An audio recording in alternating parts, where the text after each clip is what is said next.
Pemirsa, puluhan perwakilan puskesmas dan rumah sakit di Tabalong mengikuti sosialisasi penggunaan aplikasi MPBD yang diberikan Dinas Kesehatan Tabalong. Aplikasi tersebut merupakan tempat pelaporan khusus kematian ibu dan bayi secara langsung dan menyeluruh untuk mengetahui penyebabnya, sehingga pemerintah dapat mengambil kebijakan untuk mencegah angka kematian ibu dan bayi. Dinas Kesehatan Tabalong mensosialisasikan penggunaan aplikasi Maternal and Perinatal Death Notification (MPDN) kepada perwakilan seluruh puskesmas dan rumah sakit yang ada di Tabalong pada 21 Oktober 2021. Aplikasi MPDN ini sendiri digunakan untuk mencatat dan melaporkan kematian ibu dan bayi secara langsung dan menyeluruh. Dalam sosialisasi ini, setiap puskesmas dan rumah sakit diwajibkan mengirimkan pengelola kesehatan ibu dan anak di instansinya masing-masing. Selain itu juga diikuti perwakilan Ikatan Bidan Indonesia. Melalui aplikasi ini, petugas kesehatan dapat melaporkan detail kematian ibu dan anak sehingga diketahui penyebabnya agar dapat menjadi landasan pengambilan kebijakan dalam menurunkan kasus kematian ibu dan anak. Sosialisasi MPDN, Maternal Perinatal Death Notification. Jadi tujuannya adalah bagaimana dengan aplikasi ini pencatatan terhadap kasus kematian anak maupun ibu itu bisa berlangsung dengan baik. Bukan hanya di puskesmas, tapi di klinik swasta, di rumah sakit dan sebagainya.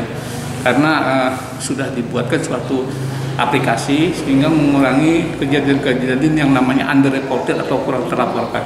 Nah, ini memberikan kontribusi besar dalam hal kegiatan kita untuk penurunan AKI dan AKB di Kabupaten Tabalong, serta penurunan kejadian angka stunting yang ada.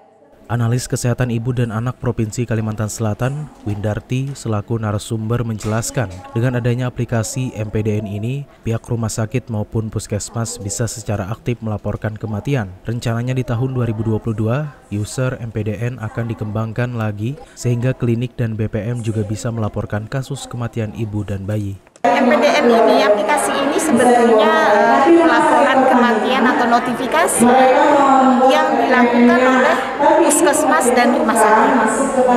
Untuk puskesmas sendiri, mereka sudah secara aktif melaporkan kematian, walaupun ada beberapa kendala di dalam melakukan notifikasi itu seperti jaringan. Nah, kemudian rumah sakit ini difasilitasi berdasarkan user karena mereka mempunyai hak akses juga untuk menotifikasi kematian yang ada di rumah sakit.